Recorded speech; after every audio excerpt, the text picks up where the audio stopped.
Los visitantes es una sección que yo me saqué de la manga un día porque tenía la necesidad imperiosa de contarles ciertas historias. Historias, dicen, aseguran los expertos, que en el fondo no son sino remedar la propia infancia, recordarla permanentemente. En libros como este, vean que están deteriorados evidentemente, Jack Perrin, El misterio de los ovnis. Yo aprendí lo que era el misterio. Tenía 10 años. Este libro es de la biblioteca de mi tío Roberto. Eran varios ejemplares, los guardo conmigo con mucho cariño, porque les confesaré que sin estos libros yo no estaría aquí ahora mismo haciendo Cuarto Milenio. Me deslumbraron, porque había casos que tenían una fuerza tremenda, un contenido psíquico potentísimo. Y yo dije un día, ¿seré capaz de transmitir algo parecido a los espectadores?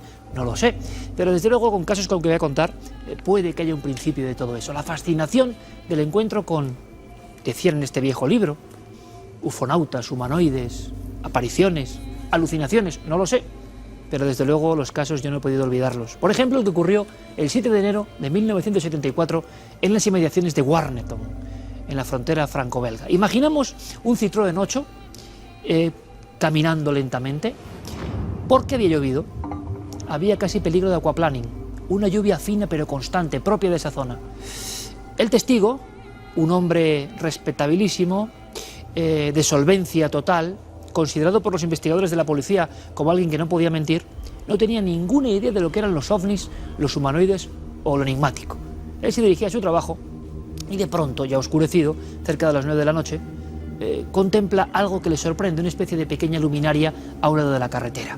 La solitaria carretera que va hacia Warneton, un lugar despejado de vehículos, no hay absolutamente nadie, hay ligera bruma y lo siguiente que ocurre es un fallo en el motor, que hace que el coche tenga que ser orillado poco a poco, unos 100 metros, poner el freno de mano, y él, que tenía conocimientos de mecánica, dice, voy a saber qué ha ocurrido.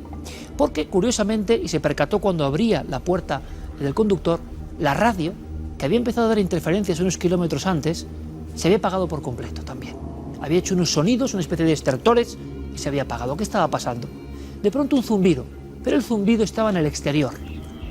Y entonces, algo.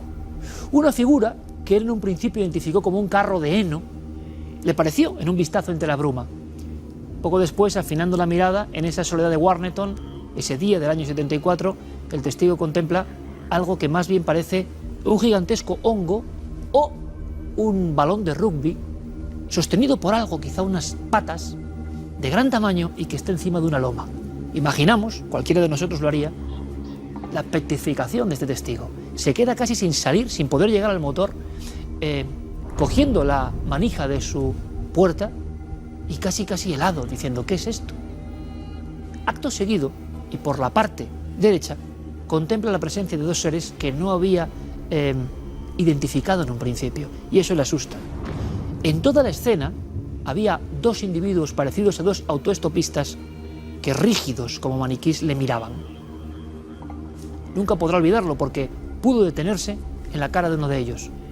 Le pareció una calavera, la auténtica imagen de la muerte, pero con un atuendo que más bien parecía propio de un astronauta. Era algo sin sentido.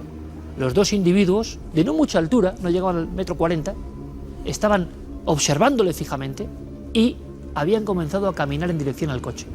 Imagínense la escena, por favor. Este hombre sigue sin saber bien qué hacer. El coche está aparentemente averiado y aquellos dos individuos se van aproximando.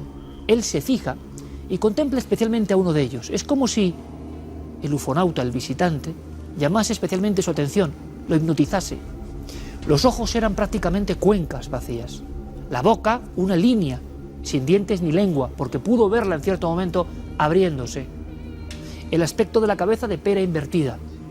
Y había una especie de escafandra o de velo o de casco, quién sabe, en los dos personajes. Y lo que más le llamó la atención, y quizá lo que más le atemorizó, es que el individuo, atravesando la carretera comarcal de Warneton en dirección a su vehículo, portaba algo en la mano. Algo que resplandecía en esa neblina de la noche ya, algo que parecía un punzón oscuro de obsidiana. Desde luego, aquellos seres daban la sensación de no tener una buena intención. Iban cruzando el camino, estaban ya cerca del coche y él no se podía mover. Estaba petrificado, repito. Es entonces cuando sintió una punzada en la zona posterior del cráneo, como si algo atravesase su cerebelo, como si una daga le entrase por ahí. Un dolor tremendo en toda la columna. Tuvo que acomodarse en lo que es el asiento del conductor. Y los dos seres, lentamente, como si tuvieran cierta dificultad, caminaban en paralelo, quizá para secuestrarle, agredirle. Nunca lo supo. Cuando estaban ya cerca de lo que es la ventanilla del lado del copiloto, el testigo observó cómo este individuo con tez mortecina de auténtica calavera y no humano abría la boca y la cerraba, pero no se escuchaba nada. Entonces comprobó que la boca era un círculo negro, un círculo que no tenía nada que ver con lo humano. Era víctima de una extraña alucinación. Contempla entonces un tercer individuo que está en una loma cerca del objeto. Y el testigo piensa que va a ser víctima de algo, desde luego, muy desagradable. El miedo lo tiene completamente atenazado. Acto seguido, una luz se le aproxima. Una luz en la carretera. Contempla otro vehículo, alguien que puede ser su salvador. Acto seguido, los dos individuos desaparecen. Los dos seres extraños se esfuman. Y aquel objeto sale hacia el cielo. El hombre está absolutamente fuera de sí, con un pánico como nunca ha sentido. ¿Quién va en ese otro vehículo?